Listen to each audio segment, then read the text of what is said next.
Et voilà, c'était l'instant post-production pour la capture du son. Je viens de lancer l'enregistrement de la VOD, YouTube, le live, etc. Twitch, vous pouvez dire bonjour à ceux qui regardent en VOD. Faites-vous plaisir, faites-vous plaisir.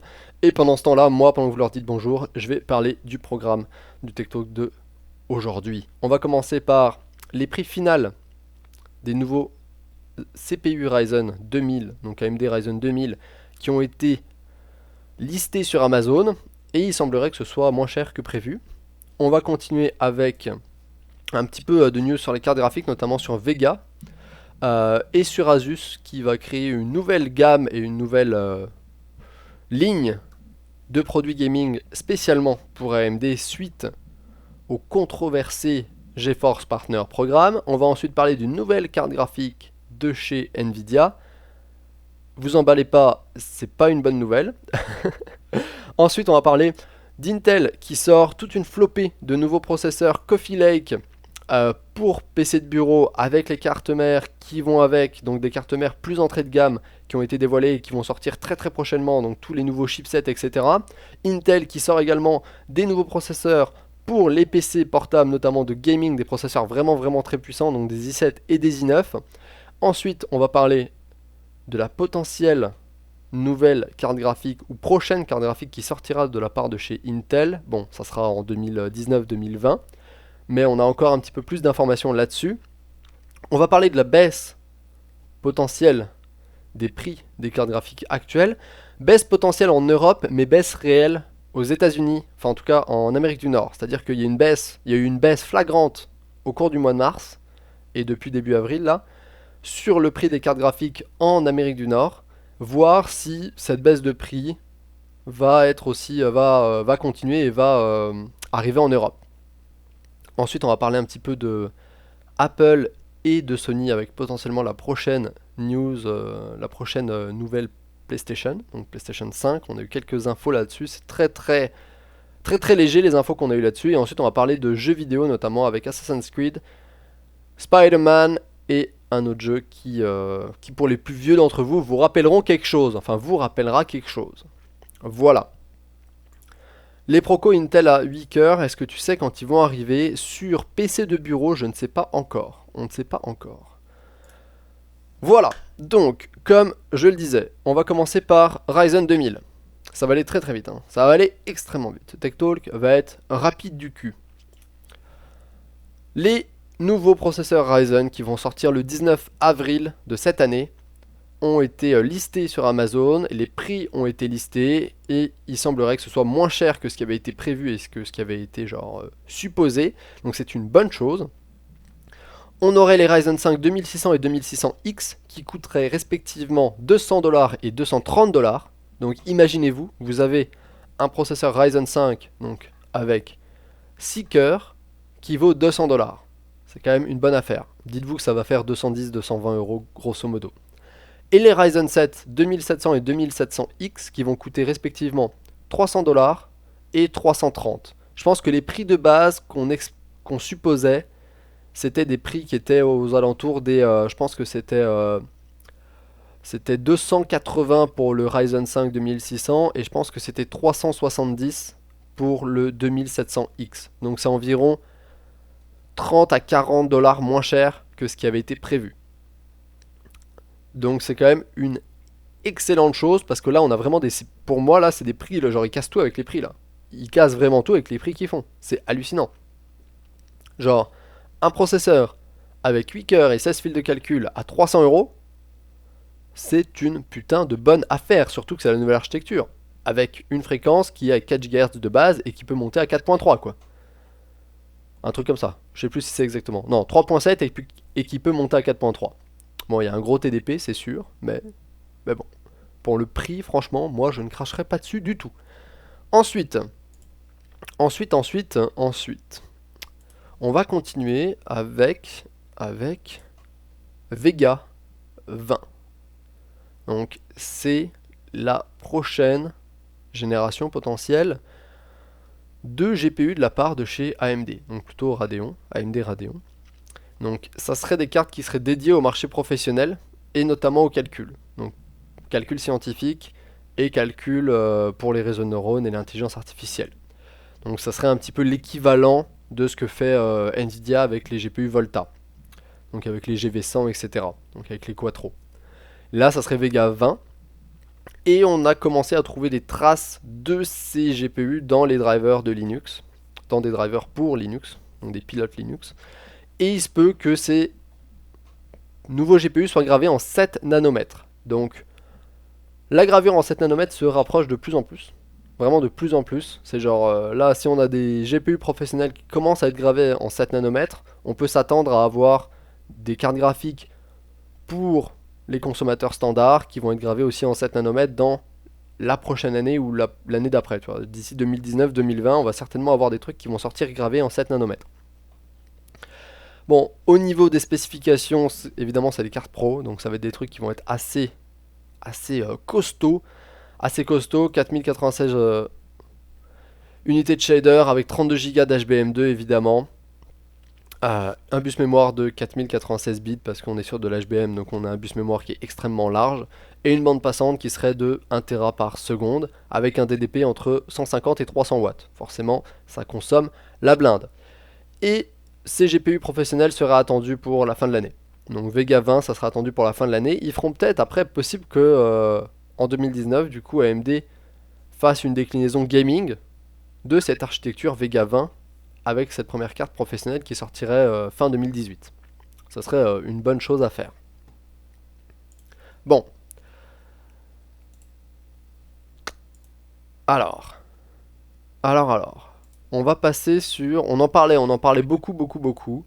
Le GeForce Partner Programme, notamment qui a été signé par MSI, par Asus, et je pense par Gigabyte pour l'instant, qui empêche notamment les marques d'utiliser leur branding gaming sur les cartes AMD. C'est-à-dire que Nvidia s'est approprié l'exclusivité des branches gaming de ces différentes marques. C'est-à-dire que MSI Gaming X, Republic of Gamers chez Asus, etc., c'est réservé aux cartes Nvidia. Du coup, eh bien, Asus est obligé de créer une nouvelle branche, une nouvelle image de marque qui s'appelle Arez pour ces cartes AMD. Voilà.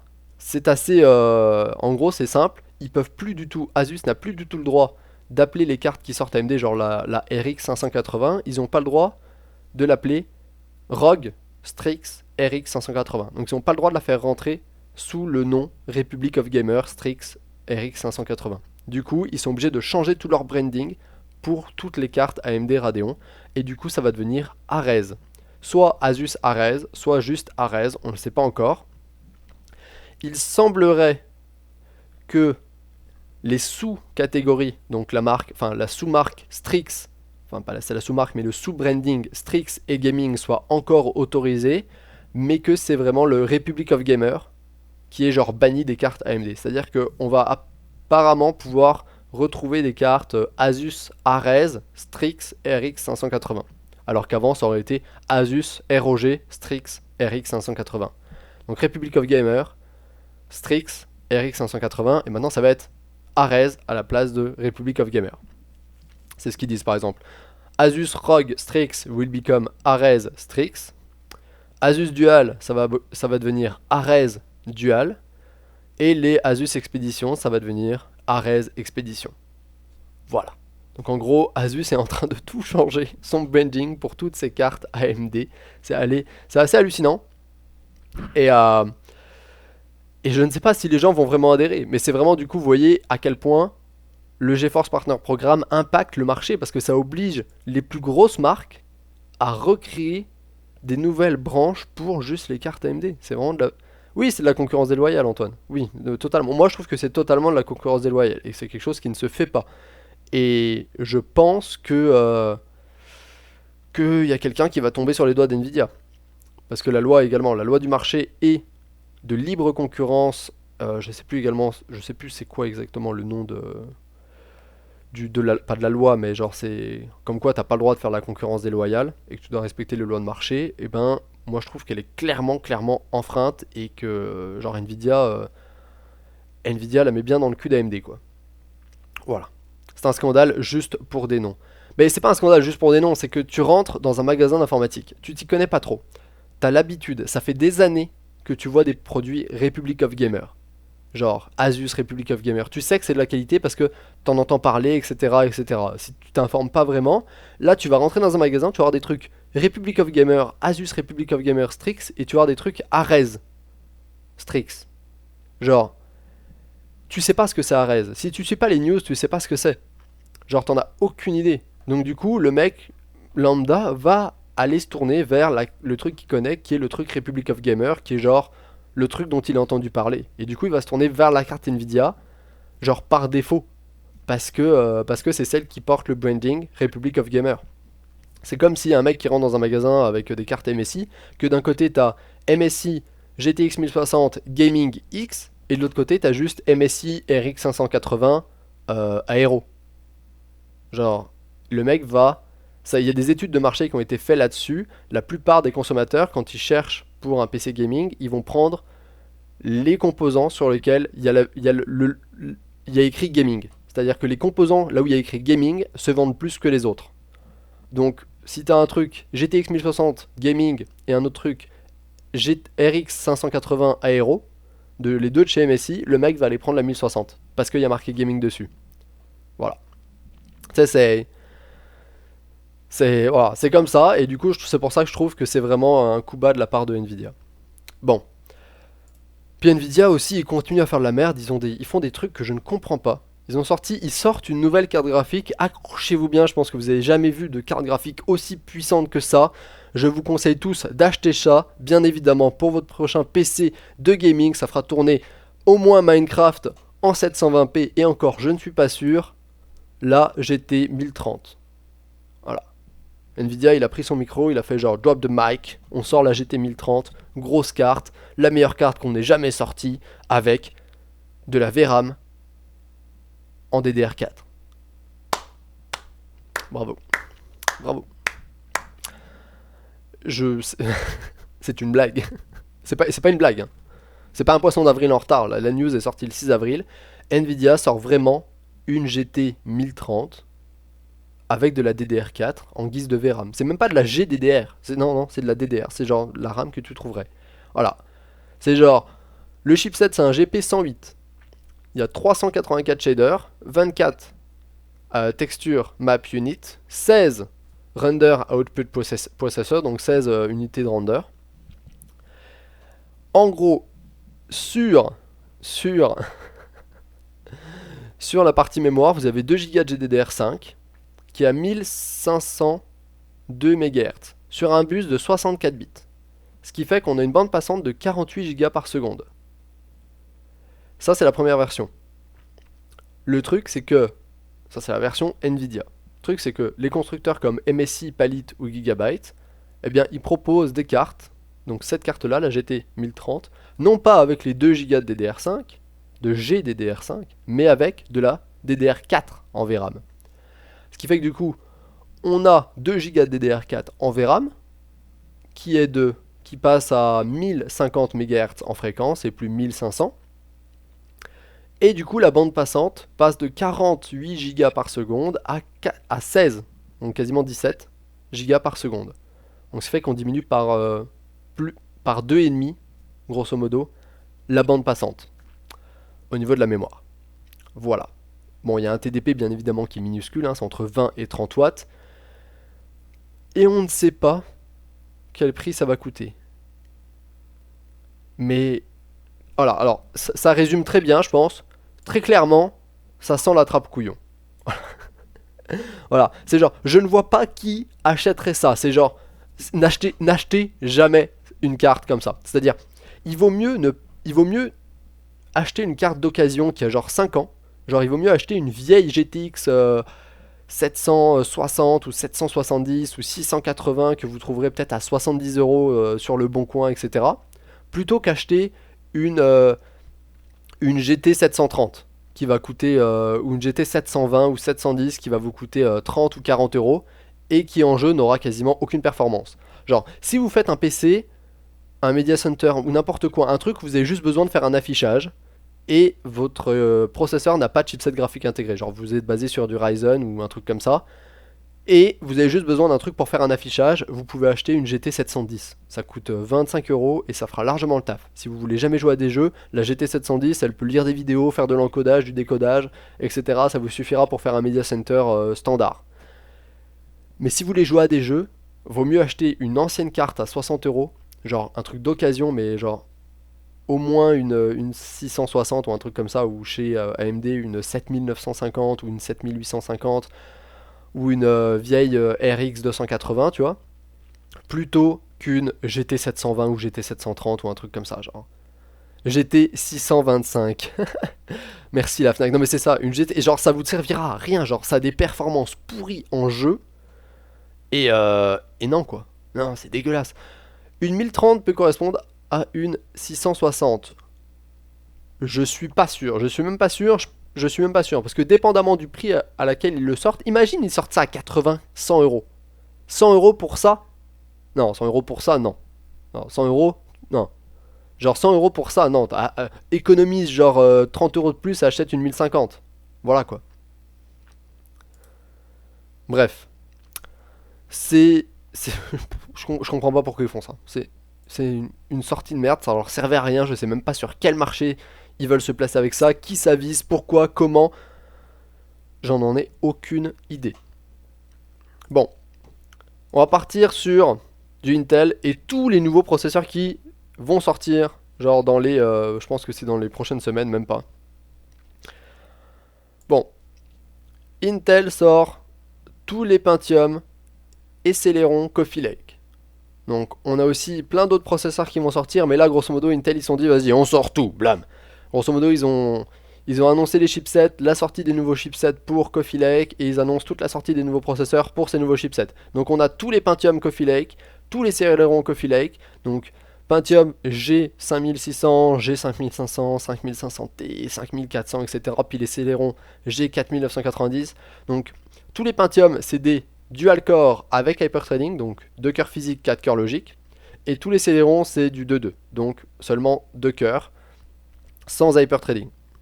Donc en gros, grosso modo, ce que je dirais, c'est que les Celeron sont les anciens Pentium, et les Pentium sont les anciens i3, genre avant la génération Coffee Lake. Ils tournent tous, grosso modo, le plus haut Pentium tourne à 3.9, comme vous pouvez le voir, ce qui est quand même plutôt pas mal, avec un TDP de 54 watts et un prix assez bas, je trouve, 85 $, pour 2 cœurs physiques avec hyperthreading, avec une fréquence quasiment à 4 GHz. Je trouve que ça peut être un bon deal. Et puis même le Celeron G4900T là, 2.9 GHz, un petit dual core, 35 watts de TDP, puis 42 $. Franchement, tu trouves ça à 50 €, tu peux te faire un petit PC justement, un Media Center, et tu peux le mettre avec une GT 710. Tiens, voilà. Donc, on retrouve ces processeurs là qui vont sortir très prochainement. Je sais pas si j'ai une date exacte, pas sûr, mais là ça va sortir. Ça va sortir. Ça va envoyer, ça va envoyer, ça va envoyer. Également, du coup, on a aussi tout plein d'autres trucs. Tout plein d'autres trucs. Je veux dire, on a tous les autres processeurs, plus mainstream et puis plus milieu haut de gamme. Donc tous les autres i3, i5 et i7 qui vont sortir très prochainement. Donc, parce que pour l'instant, la gamme Coffee Lake, c'était seulement les 8600K, les 8600, les 8700 et 8700K, et les i3 8350, je pense. Là, on a Intel qui sort la gamme complète. Donc, on en parlait un petit peu il y a un petit moment, mais là, du coup, on a des 8700T qui vont sortir du côté des i7, donc un nouvel i7, avec une fréquence un petit peu plus basse que les deux autres. Le 8600T pour l'i5, pareil, une fréquence un peu plus basse. Le 8500T, donc toujours 6 cœurs, 6 fils de calcul, mais c'est juste les fréquences qui sont revues à la baisse, et également les TDP qui sont revus à la baisse.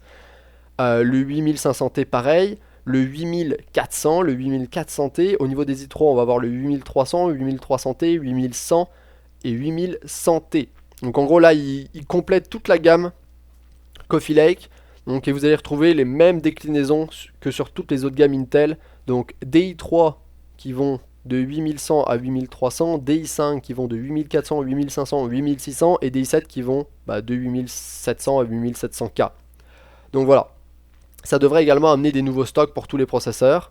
ce qui est aussi pas mal. Et puis du coup vous avez une gamme de prix qui est beaucoup plus large, c'est-à-dire que vous pouvez trouver des premiers i3 Coffee Lake à 115$ jusqu'au très gros i7 8700K qui lui va rester à 360$ grosso modo. Mais du coup vous avez beaucoup plus de choix pour les processeurs Coffee Lake. Et certainement pas de rupture de stock sur ces processeurs là puisqu'ils vont sortir en masse. Donc c'est ça, on a tous ces processeurs qui sortent et en même temps avec ça bien évidemment on a tous les nouveaux chipsets qu'on attendait depuis un moment, les chipsets un petit peu plus entrée de gamme, parce que pour l'instant sur Coffee Lake il n'y avait que les cartes mères en Z370, on n'avait aucune autre carte mère, aucun autre chipset, et là du coup on a les nouveaux chipsets qui vont bien évidemment se lancer, les H370, H100, je pense que c'est H310, il y a une erreur ici dans ce truc là, Q310 et B360. Donc je vais essayer de trouver un petit peu les news là-dedans, tac tac tac, ici on a un résumé de ce que je disais. Les Celeron, les Pentium qui sortent, et puis les Intel i3, i5 et i6, mais non K. Ici on a les low consommation, donc ceux qui ont une basse consommation, c'est ceux qui sont labellés T maintenant, donc les 8100T, 8300T, 8400T, 8500T, 8600T, 8700T. Donc en gros chaque processeur de la gamme Coffee Lake a une version labellée T qui sera une version avec une consommation réduite. Donc par exemple si on prend le 8500T, il consomme 35 watts alors que le 8500 consomme 65 watts. Notamment parce que le 8500 tourne à 3 GHz de base et à 4.1 en boost, alors que le 8500T tourne à 2.1 de base et 3.5 en boost. Donc quasiment 900 MHz de moins en base clock et 500 MHz de moins en boost clock. Donc c'est pour ça qu'on a un TDP bien plus bas. Par contre, on a le même nombre de cœurs entre le 8500T et le 8500. Et du coup, on va retrouver cette labellation, ce label T pour les versions des processeurs un petit peu plus basse consommation sur toute la gamme. Donc 8700T, 8600T, 8500T, etc. Au niveau des chipsets, du coup, chipset H310, on a 14 lignes haute vitesse entrée-sortie. On a potentiellement jusqu'à 10 ports USB, USB 3 je pense. On peut avoir jusqu'à 4 ports USB Gen 1. On peut avoir jusqu'à 4 SATA 3. On peut avoir jusqu'à 6 lignes PCI Express en Gen 2 seulement. Donc pas de PCI 3.0 bien évidemment. On a le support, on n'a pas beaucoup de support sur les technologies Intel. Par contre, dès qu'on passe sur du B360, là, évidemment, plus de lignes PCI Express, plus de ports SATA, on passe à 6, etc., etc. Donc là, vous devriez voir très prochainement, je pense, dans la prochaine semaine ou les 2 prochaines semaines, la sortie de tous ces processeurs-là. Je sais même pas, ça se trouve, ils sont déjà disponibles. Et également la sortie de toutes ces nouvelles cartes mères du côté de chez Asus, Gigabyte, ASRock, MSI, Biostar, etc. qui vont sortir toute leur gamme avec les nouveaux chipsets, donc Intel H310, B360, Q370 et H370. Donc on a déjà des petites images de ces prochaines cartes mères. Donc côté Asus, il va y avoir forcément les cartes mères ROG qui vont sortir, les cartes mères Prime et les cartes mères TUF. Voilà, donc là on a quelques images, je vous les agrandis pas parce que sinon vous allez rien voir. On va avoir MSI également qui va sortir des cartes mini TX, micro ATX et ATX standard. Pareil pour Gigabyte, pareil pour ASRock, on a du coup tout le monde est prêt, même VGA va avoir une carte H370 au format ITX, voilà. Donc vous devriez voir arriver tout ça très très prochainement.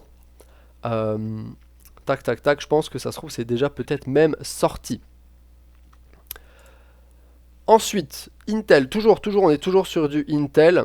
Intel sort également des Coffee Lake en H, donc avec la dénomination H après, donc i7 blablabla H, pour high performance pour les PC portables.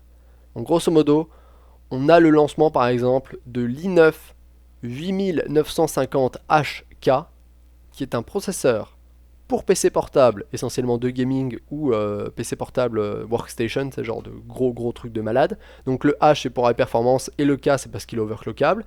Et c'est le premier processeur avec 6 corps. 6 corps.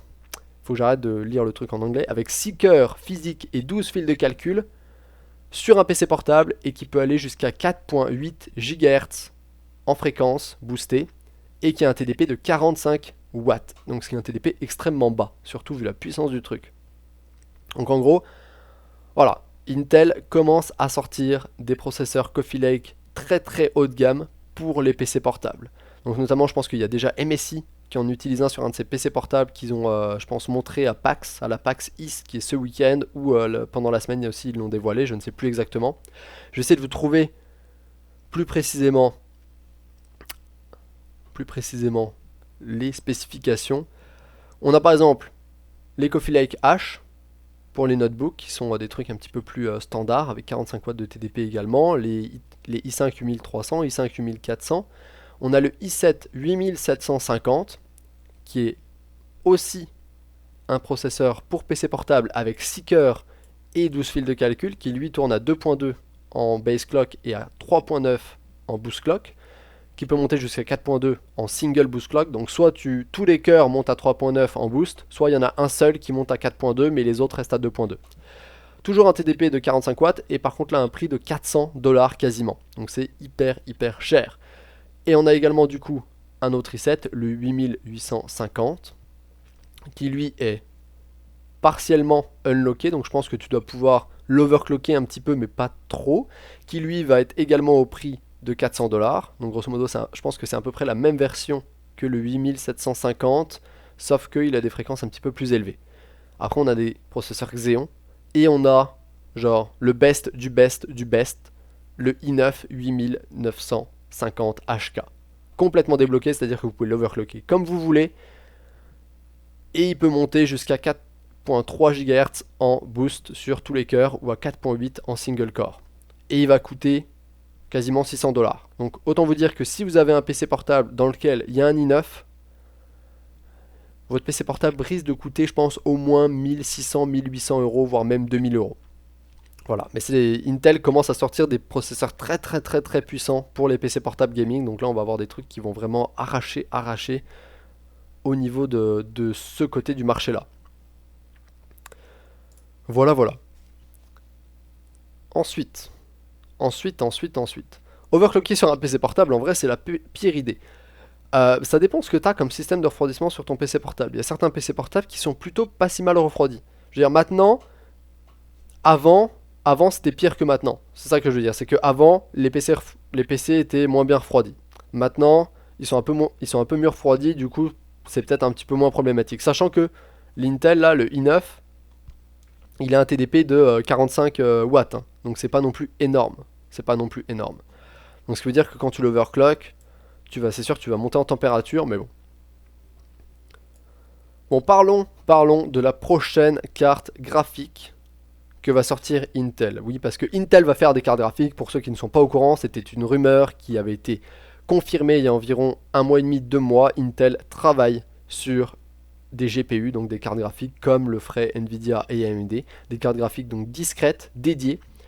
Et ils travaillent là-dessus, notamment depuis que un ancien directeur de la division Radeon, donc de la division carte graphique de chez AMD, qui s'appelait il s'appelle Raja, je ne sais plus son nom de famille. Tac. Raja, je ne sais plus quoi. Qui était un ancien directeur de la division carte graphique chez AMD, ou plutôt chez Radeon, qui a été embauché par Intel.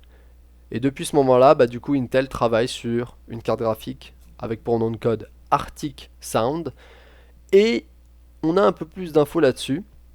À la base, il semblerait que Intel voulait essentiellement se concentrer pour faire une carte graphique qui soit pour des applications professionnelles. Donc apparemment au début, ils voulaient faire par exemple des cartes graphiques pour les centres de données et les serveurs, pour par exemple du streaming de vidéos, de l'encodage, etc. et du calcul sur le deep learning ou les intelligences artificielles. Donc pour faire des produits qui soient orientés pour les data centers.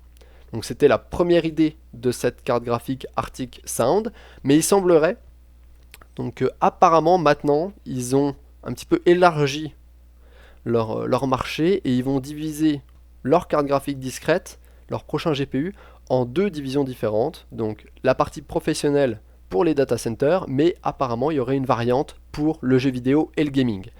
Donc voilà, Intel, ça se confirme de plus en plus. Arctic Sound, prochain GPU que va sortir Intel et premier GPU discret que va sortir Intel, il y aura une partie de ces GPU qui seront dédiés pour le jeu vidéo. Voilà, voilà, voilà.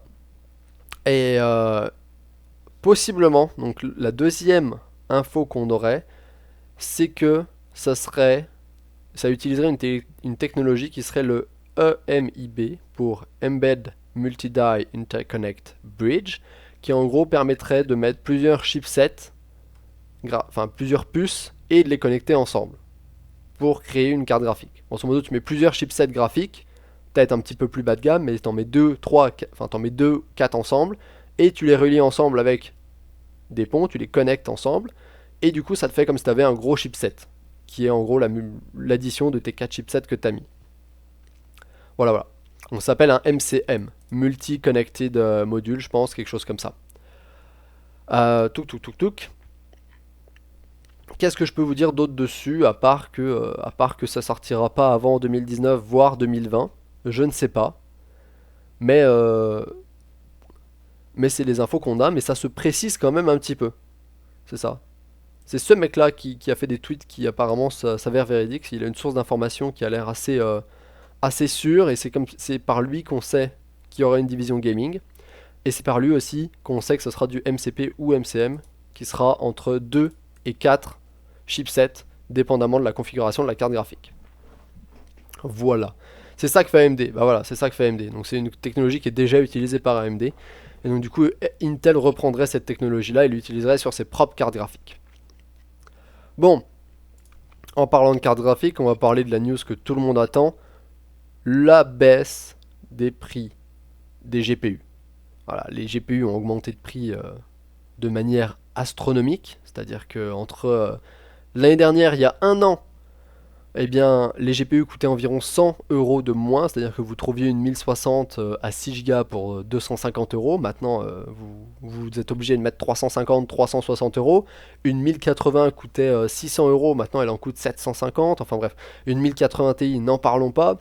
Les prix ont augmenté à cause de la rupture des stocks, de l'offre et de la demande, et essentiellement du minage de crypto-monnaies qui a fait que beaucoup de gens se sont rués sur les cartes graphiques et qu'il y a eu des grosses ruptures de stock, et ce qui faisait que la demande était énorme alors que l'offre était très basse, ce qui entraîne du coup une augmentation des prix de la part des revendeurs.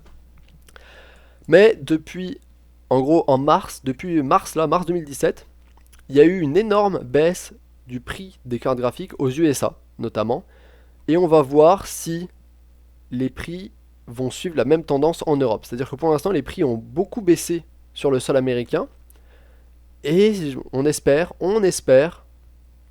que cette tendance va également se transmettre à l'Europe et traverser l'océan, et qu'on verra les prix baisser sur le sol européen. Donc ici, on a 4 modèles qui sont la GTX 1070 Ti de chez MSI, la RX 580 de chez XFX. Ah, désolé, j'ai pas le truc. Hop là. Voilà. La RX Vega 64 et la Zotac GTX 1080 Ti. Donc, vous le voyez également sur les graphiques, les prix sont clairement en chute, pas libre, mais ont clairement chuté. Si je les ouvre en un peu plus grand, juste pour vous donner un petit avis, pour vous donner un peu plus de détails, la date du début, c'est le 2 mars. Donc la date ici, là, que vous voyez, c'est le 2 mars. Par exemple, la GTX 1070 Ti coûtait 790 $ aux USA.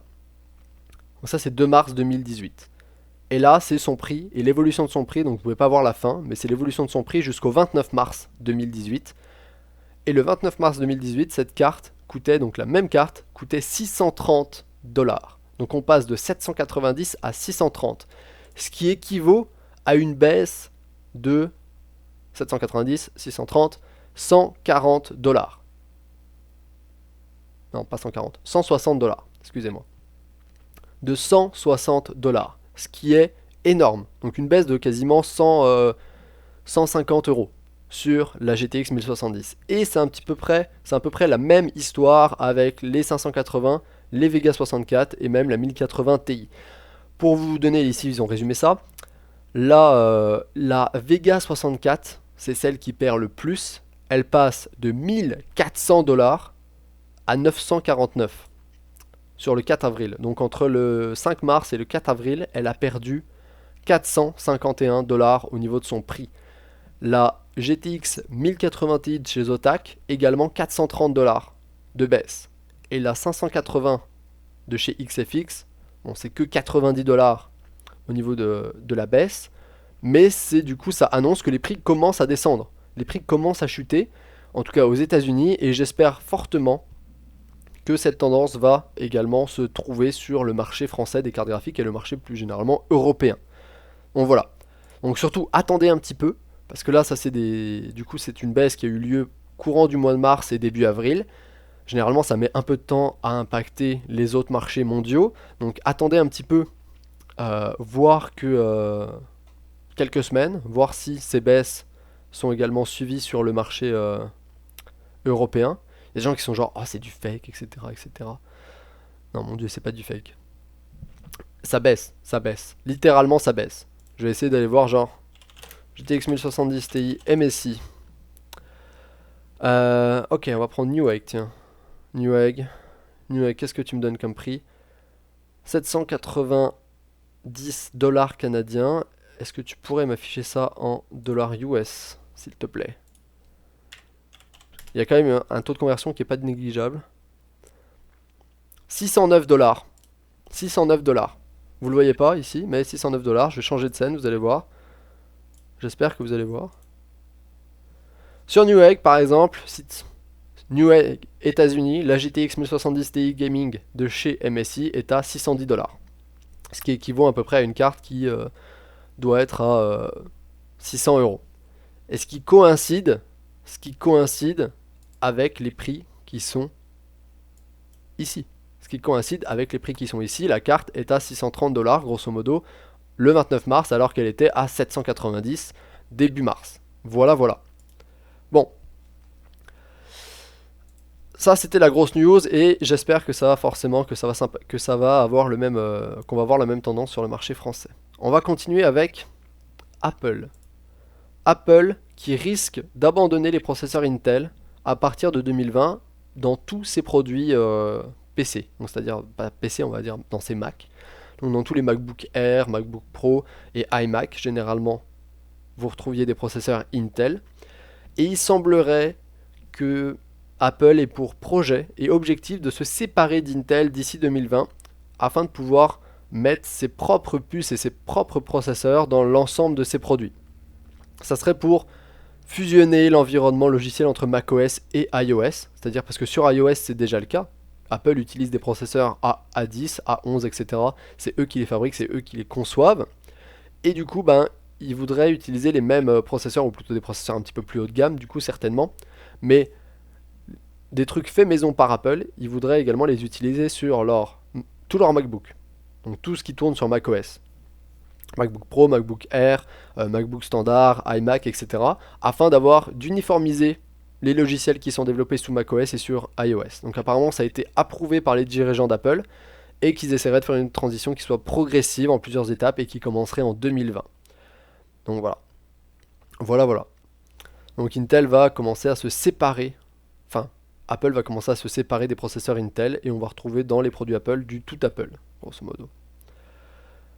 Ensuite, on a quelques informations sur la prochaine PlayStation 4. J'essaie de trouver une bonne scène. PlayStation 4. Il y aurait beaucoup de kits de développement qui a été déployés chez les différents éditeurs de jeux vidéo. Donc, parce que vous savez que quand tu fais un jeu vidéo, généralement, Sony, Microsoft, etc. ou même Nintendo, envoient des kits de développement aux éditeurs et aux compagnies de jeux vidéo pour qu'ils puissent développer les jeux sur les prochaines plateformes. C'est-à-dire qu'avant que la PS4 Pro sorte, il y avait déjà plein de gens, genre un an ou un an et demi avant, il y avait des gens qui avaient eu des kits de développement de la PS4 Pro afin d'avoir les performances de la PS4 Pro, etc., l'architecture et tout, pour que les développeurs puissent commencer à créer des jeux pour la PS4 Pro. Et comme ça, à la sortie de la console, ben, il y a déjà des jeux qui sont compatibles PS4 Pro, etc. Donc c'est la même chose avec toutes les consoles. Et là, il semblerait que la PS5, ben, il y ait des kits de développement qui aient été donnés pour la PS5, ce qui pourrait annoncer une sortie pas imminente, mais grosso modo, Sony est en train de travailler dessus. Et la nouvelle console va forcément pointer le bout de son nez. Donc ça serait des news qui viendraient du site Semi-Accurate et qui parlent un petit peu des spécifications potentielles de la prochaine console, disant justement, en se basant sur les kits de développement qui ont déjà été distribués à des milliers de développeurs. Donc ça se baserait encore une fois quasiment que sur de l'architecture AMD. Donc la PS5 utiliserait des CPU AMD Zen, donc sur l'architecture Zen, donc potentiellement des Ryzen ou un dérivé des CPU Ryzen, mais ça serait du AMD, donc c'est ce qu'on retrouve généralement dans toutes les consoles.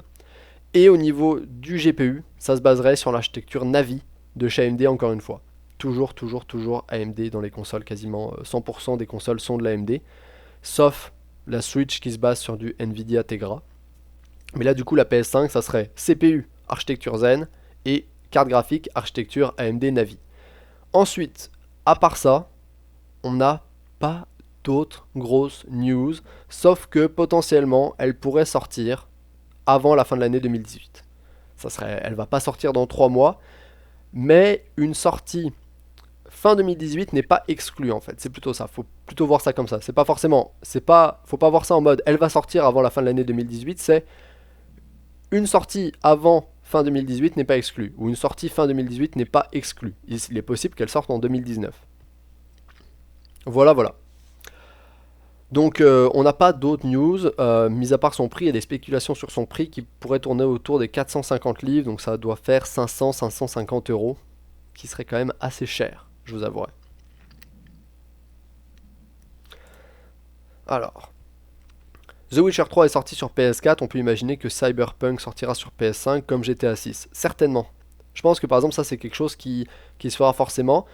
La PS5, certainement, bah, on aura GTA 6 dessus. Genre GTA 6 sortira sur la PS5, peut-être au lancement de la PS5, un truc ou peut-être juste après. Cyberpunk 2077 qui est le prochain gros jeu de CD Projekt, donc ceux qui ont fait The Witcher 3, sortira aussi certainement sur PS5. Il y aura peut-être une compatibilité, une rétro-compatibilité PS4 Pro, c'est-à-dire que Cyberpunk va peut-être sortir sur PS4, PS4 Pro et PS5. Puis GTA 6 certainement aussi va faire ça, mais la version PS5 sera certainement plus belle, genre tournera mieux, etc. Genre un meilleur framerate, une meilleure résolution, des meilleures textures, etc. Ça c'est fortement possible. On va retourner sur des news de jeux vidéo pour conclure un petit peu ce Tech Talk, et on va parler d'Assassin's Creed Origin qui va recevoir une grosse mise à jour qui va amener des options de customisation et de personnalisation assez impressionnantes. C'est-à-dire qu'en gros, ils vont essayer d'amener ce qu'ils appellent, ce que Ubisoft appelle le panneau de contrôle de l'Animus. Et c'est une mise à jour qui va arriver ce mois-ci. Et en gros, ce que va faire le panneau de contrôle de l'Animus, c'est qu'il va te permettre de tweaker et de personnaliser le jeu, mais genre comme jamais. C'est-à-dire que tu vas pouvoir personnaliser beaucoup de paramètres dans le jeu qui vont changer le gameplay et l'expérience. C'est-à-dire que apparemment tu pourras changer environ 75 paramètres qui seront répartis dans 11 catégories différentes. Il y aura 3 réglages prédéfinis. Et tu pourras aussi, genre en gros, tu pourras faire quasiment ce que tu veux. C'est-à-dire que tu pourras changer les paramètres de combat, le nombre de compagnons que tu peux avoir avec toi, certainement les paramètres de tes armes, certainement le paramètre de déplacement, j'en sais rien. Beaucoup de choses. 75 paramètres qui vont te permettre de changer le gameplay et l'expérience de jeu. Donc ça peut être tout et n'importe quoi. J'attends de voir justement ce qu'ils vont mettre dans cette mise à jour et les paramètres qu'il y aura. Mais c'est genre comme s'ils ajoutaient un mode pour le jeu, mais contrôlé. C'est comme si, du coup, ils autorisaient les gens à modder le jeu, mais seulement avec certains paramètres. C'est une façon genre de faire du modding restreint, tu vois, parce qu'ils veulent pas ouvrir le jeu à tout le monde, puis que tout le monde puisse faire des mods sur Assassin's Creed, mais ils veulent quand même que les joueurs aient une liberté. Du coup, ils vont proposer ça. Salut Alex, j'espère que ça va.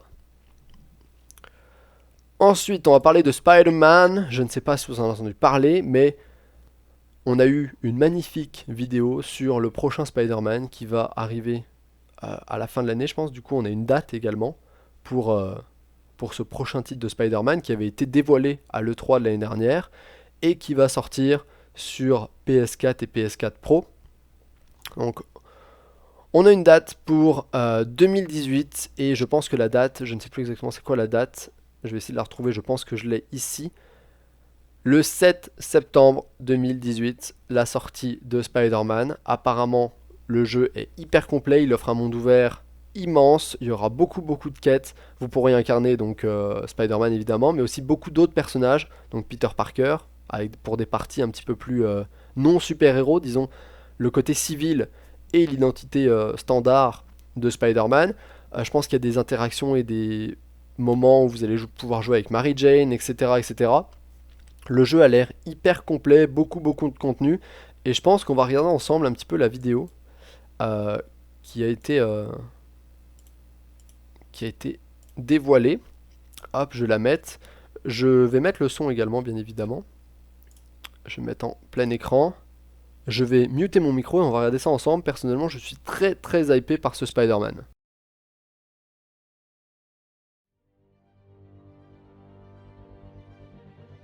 You gotta feel like Spider-Man more than you've ever done before. It's all about feeling like Spider-Man.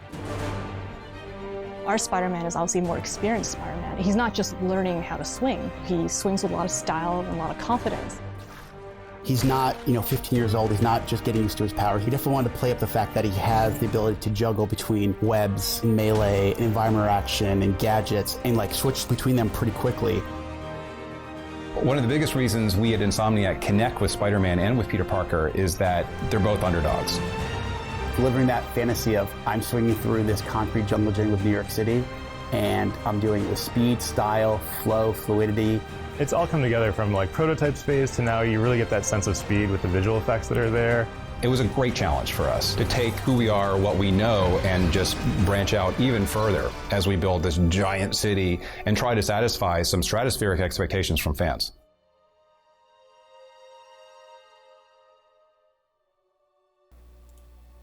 Voilà. Alors je sais pas si vous avez déjà joué à un jeu Spider-Man, mais c'est un truc qui est hyper grisant et gratifiant. C'est genre la sensation quand tu te balades dans les buildings, quand tu balances ta toile et que tu te balades, c'est genre génial. Et du coup c'est pour ça, c'est une des raisons pour lesquelles j'ai vraiment hâte que ce Spider-Man sorte. Limite j'achèterais juste une PS4 pour ça quoi. Bon, et la dernière news qu'on va avoir, c'est un peu une news nostalgique. Je l'ai essentiellement pris pour ça, je n'étais pas au courant que ça allait sortir. Mais c'est le jeu Spyro. Alors ça dira peut-être pas grand chose à certains d'entre vous. Moi personnellement c'est un jeu que j'ai fait et refait sur PlayStation 1. C'était genre, ce jeu était absolument génial. Et il semblerait qu'il ressorte une trilogie qui va sortir le 21 septembre. Donc sur PS4 et PS4 Pro. Donc une trilogie entière, donc Spyro Reignited Trilogy, avec les 3 premiers jeux Spyro, donc les 3 Spyro originaux, qui ont été tous remasterisés en HD. Donc ça inclut Spyro the Dragon, Spyro 2 et Spyro Year of the Dragon. Il y a plus de 100 niveaux qui ont tous été refaits, donc tous les graphismes ont été refaits, etc. Avec forcément aussi des meilleurs contrôles au niveau du gameplay, etc. Du coup ça a été remis au goût du jour. Et j'étais genre sur le cul, j'étais genre mon dieu, ce jeu c'est genre limite toute mon enfance. Enfin pas toute mon enfance, mais genre il y avait lui, il y avait Tomb Raider 1 et 2, et puis il y avait genre GoldenEye et des jeux comme ça quoi. C'était genre, ce jeu là j'ai passé des heures et des heures à y jouer quoi. C'était génial comme jeu, c'était génial. Il était super dur par contre. Il y avait également Crash Bandicoot aussi. Il y a également Crash Bandicoot qui va ressortir également sur PS4, qui va être remasterisé. Ça va s'appeler Crash Bandicoot Insane Trilogy. Donc Insane c'est pour Insane qui veut dire fou. Donc en gros Crash Bandicoot, la trilogie de fou ou la folle trilogie, qui va sortir également sur PS4 avec une exclusivité d'1 an et qui après va sortir je pense sur les autres plateformes, donc PC peut-être et en tout cas Xbox. Donc voilà. Je pense que ça va faire plaisir à beaucoup de personnes qui sont assez nostalgiques de ces jeux-là et qui veulent les refaire. Voilà, voilà. Bon. J'espère, c'est la fin du Tech Talk, c'est toutes les news qu'on avait. J'ai pas d'autres news pour vous. J'espère que ce Tech Talk vous aura plu. On va repasser sur la scène globale. N'hésitez pas, bien évidemment, pour ceux qui regardent en VOD, à liker si vous avez liké, disliker si vous avez disliké. Laissez vos questions, remarques en commentaire. Et comme d'habitude, moi je vous dis à ciao, bonsoir.